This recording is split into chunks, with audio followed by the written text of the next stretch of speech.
गुरुदेवो महे गुरु ब्रह्मा गुरु विष्णु गुरुदेवो महेश्वरा गुरु साक्षात परम ब्रह्म तस्मै श्री गुरुवे नमः। गुरुदेवाय। प्रिय दर्शकों, हाजिर हूं मैं। आज आप लोगों को बताऊंगा कि जन्म कुंडली के 12 भावों में भाग्य भाव के स्वामी यानी नवमेष अगर बैठे तो किस प्रकार का वो फल देंगे। हम सबके जीवन में भाग्य की बहुत आवश्यकता है, क्योंकि पराक्रम करने के बाद, कर्म करने के बाद कहीं ना कहीं कुछ अधूरापन रह जाता है और उस अधूरेपन को पूरा हमारा भाग्य करता है।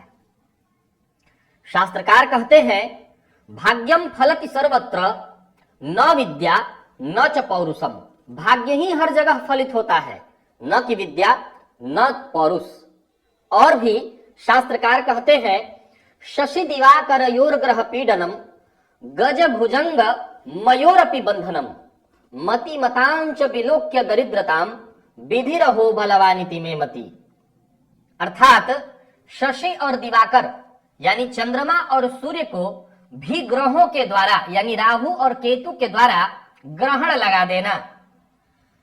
शशि दिवाकर योर ग्रह पीडनम, उनको भी ग्रह पीड़ित कर देता है। इसके बाद गज भुजंग, गज कहते हैं हाथी को और भुजंग कहते हैं सांप को।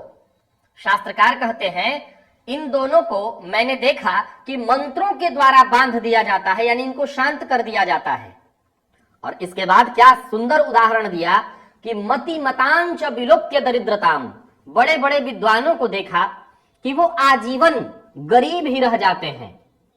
ये बड़ा जबरदस्त खेल है कि जिन्होंने सरस्वती को स्वीकार किया, लक्ष्मी उनसे दूरी बना लेती हैं। तो मति मतांच विलोक्य दरिद्रताम विधि रहो बलवान इति में मति।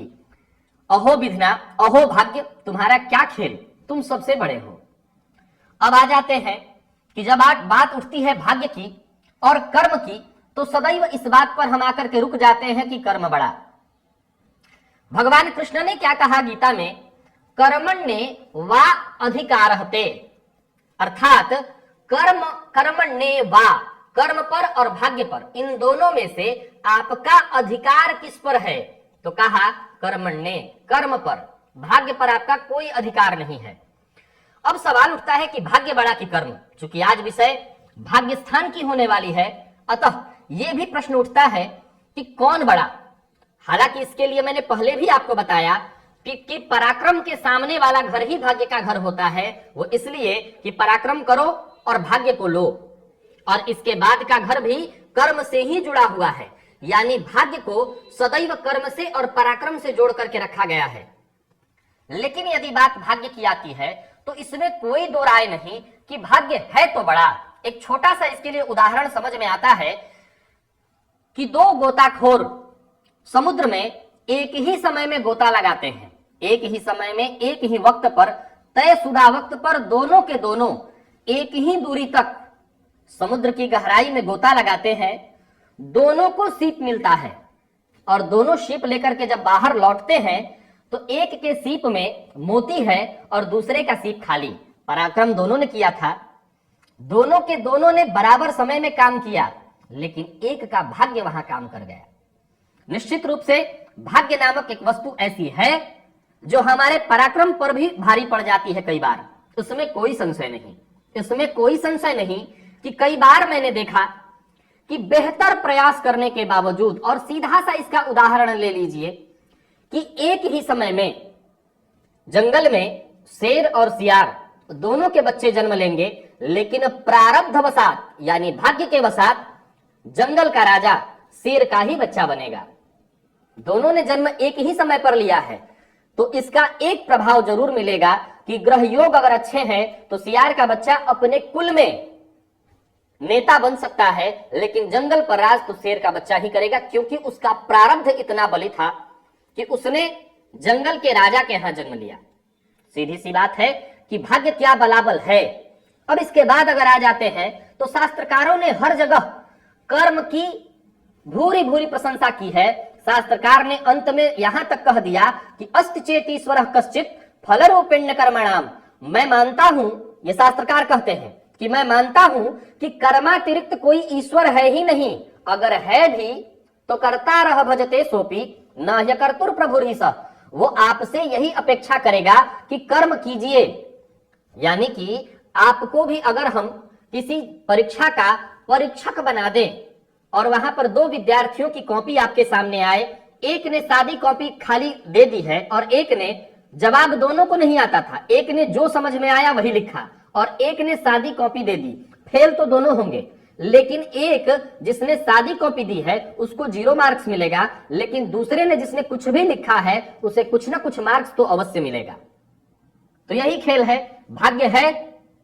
लेकिन शास्त्र साफ साफ कहता है, नहीं सुप्तस्य सिंहस्य प्रविशन्ति मुखे मृगा, से सोए हुए शेर के मुंह में भोजन यानी मृग अपने आप प्रवेश कभी नहीं कर सकता, उसके लिए शेर को पराक्रम करना ही होगा। आइए देखें कि भाग्य भाव के मालिक लग्न से संबंध बना ले तो क्या होता है।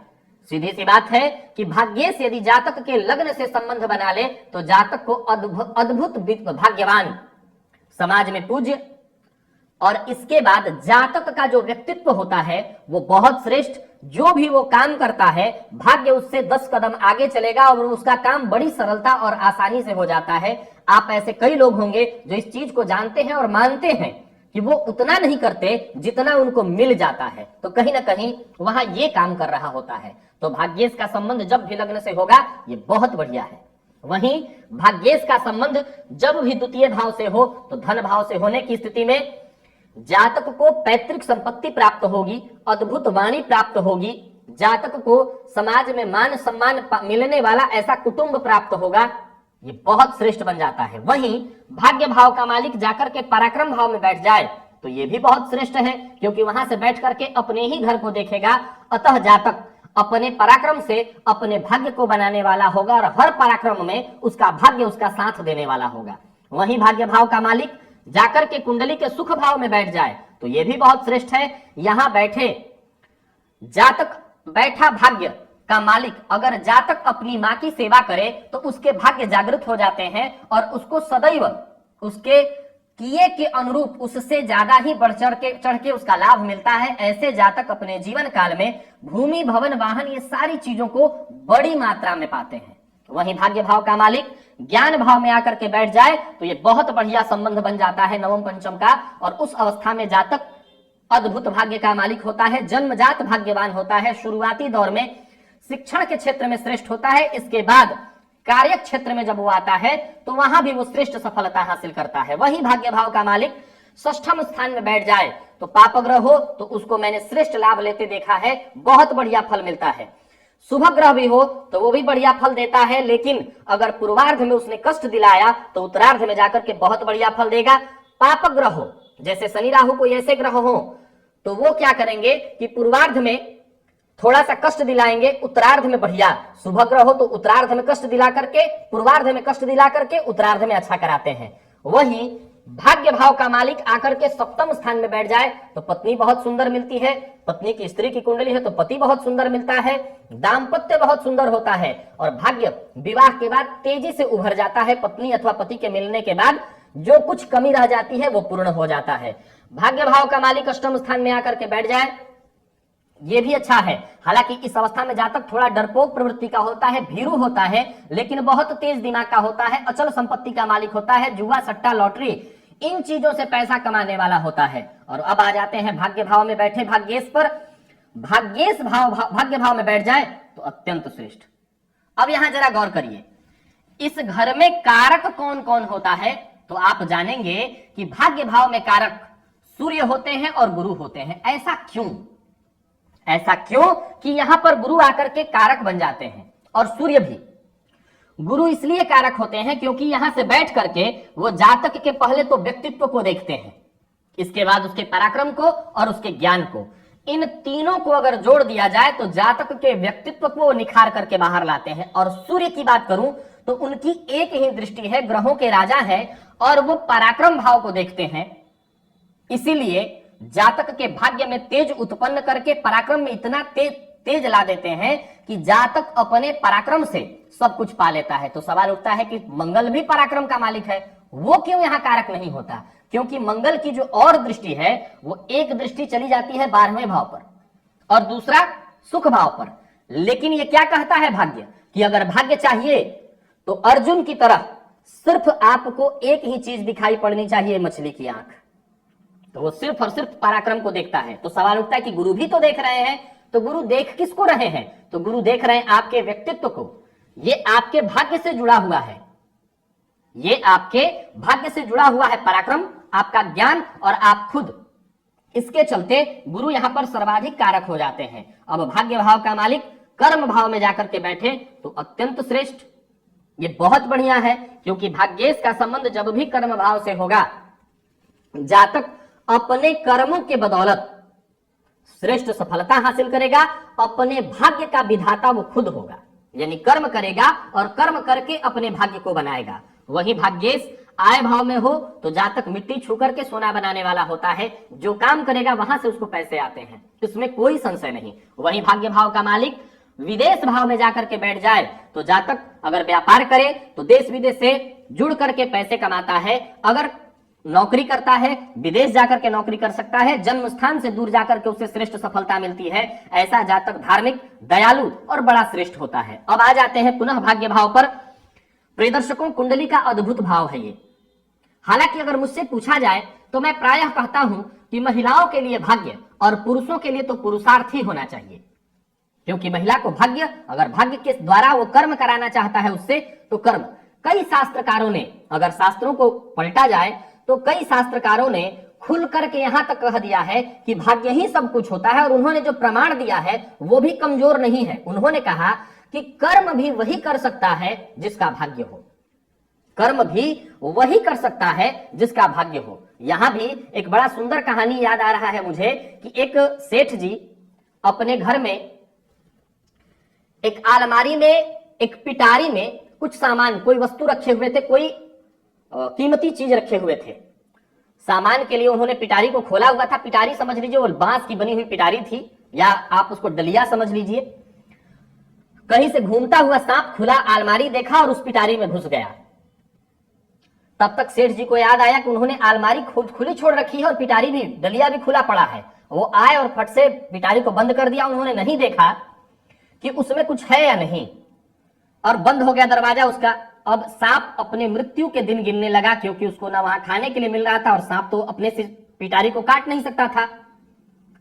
अब जरा गौर किया जाए कि एक दिन घूमता हुआ एक चूहा वहां पहुंचता है और उस अलमारी में घुस जाता है और भोजन की तलाश में उस पिटारी को काट देता है, और पिटारी को काटते ही सीधा मरणासन्न सांप के मुंह के पास गिरता है। सांप उसको खाता है, उसकी जान में जान आती है और चूहे के द्वारा छेद किए हुए बिल से बाहर निकल करके बच जाता है। यहां सांप ने कोई पुरुषार्थ नहीं किया, कोई काम नहीं किया, यहां सब कुछ भाग्य के ऊपर था और भाग्य ने उसे बचाया। तो ये बात सचमुच सत्य है कि भाग्य है तो एक बड़ा अद्भुत चीज, पर सवाल उठता है कि सदैव अगर भाग्य के पक्ष में 2 श्लोक बोले गए हैं तो कर्म के पक्ष में 4 श्लोक, ऐसा क्यों? ऐसा इसलिए कि अगर इस ब्रह्मा की सृष्टि में चल तो सब कुछ भाग्य के द्वारा रहा है, लेकिन अगर प्रत्येक व्यक्ति भाग्य के भरोसे बैठ जाए तो ये सृष्टि रुक जाएगी। इस सृष्टि को क्रमबद्ध तरीके से चलाने के लिए कर्म करना अत्यंत आवश्यक है। इसीलिए हर जगह कर्म की प्रशंसा की गई, इसीलिए हर जगह भाग्य को कर्म से जोड़ करके रखा गया, क्योंकि भाग्य, साफ शब्दों में कहा गया कि भाग्य तभी मिलेगा जब कर्म करो। लेकिन जिन लोगों ने पाया है इसे, वो बहुत अच्छे से जानते हैं इस चीज को कि उन्होंने इतना तो बिल्कुल नहीं किया जितना उनको भाग्य से मिल गया। और मैं कई ऐसे लोगों को जानता हूं, कई ऐसे लोगों को, कई बड़े लोगों को ये कहते भी सुना मैंने कि ये भाग्य के द्वारा ही मुझे इतना मिल गया। ये ठीक है कि भाग्य के बाद उन्होंने कर्म और बड़े स्तर पर करना शुरू कर दिया, लेकिन अगर आप मुझसे आज पूछें कि आप महत्ता किसको देते हैं, तो मैं जानता हूं कि भाग्य बहुत महत्व की वस्तु है। इसीलिए कहा गया कि कर्म करो। क्यों? क्योंकि कर्म किया तो जो आज मिलना है वो तो मिलेगा ही मिलेगा, लेकिन कल के लिए ये आपका भाग्य बनने वाला है, आपका कर्म। इसीलिए कर्म को ऊपर रखा गया, लेकिन आज के इस वर्तमान में जो हमें मिल रहा है वो कहीं ना कहीं हमारे भाग्य से जुड़ा हुआ है। कर्म जो हम करते हैं वो आज को जितना हो सके ठीक करता है, कल को संवारने का वो मार्ग है। कल को संवारने की चाबी है, इसीलिए कर्म की भूरी भूरी प्रशंसा की गई, अन्यथा मिलता तो आज के समय में हमारे भाग्य के द्वारा ही है। तो आशा करता हूं कि आप लोगों ने समझा होगा इस चीज को। सीधी सी बात है कि भाग्येश जहां से भी संबंध बनाएंगे उस भाव को वो ठीक ही करेंगे, भाव को कमजोर कभी नहीं करेंगे। और भाग्य भाव में अगर गुरु हो, गुरु का संबंध भाग्य भाव से हो जाए तो यहां पर वो कारक होते हैं और उस अवस्था में बहुत श्रेष्ठ सफलता हासिल होती है। वहीं भाग्येश यदि पापग्रह हो तो भी ध्यान देने वाली बात है कि 6वें 8वें 12वें भाव में, हालांकि शुभ ग्रह 12वें भाव में भाग्येश होकर के श्रेष्ठ सफलता दिलाता है, उसमें कोई परेशानी नहीं।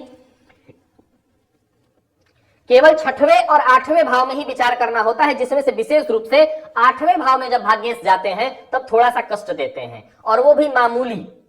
जातक को डरपोक और भीरू बना देते हैं। अगर जातक हिम्मती बन जाए तो वो श्रेष्ठ सफलता हासिल कर लेगा। तो आशा करता हूं आज का विषय आप लोगों ने बहुत अच्छे से समझा होगा।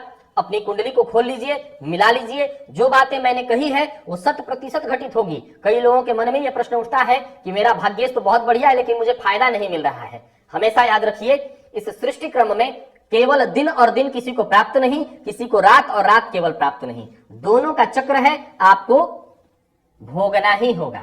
आप उससे भाग नहीं सकते, आप भाग के कहीं जा भी नहीं सकते हैं। तो आज के लिए बस इतना ही। आशा करता हूं कि आपको आज के कार्यक्रम से लाभ मिलेगा। पुनः कल हाजिर होऊंगा 10 मेष को लेकर। नमस्कार, तब तक के लिए इजाजत दीजिए। जय श्री राम। तब तक के लिए इजाजत दिए। हर हर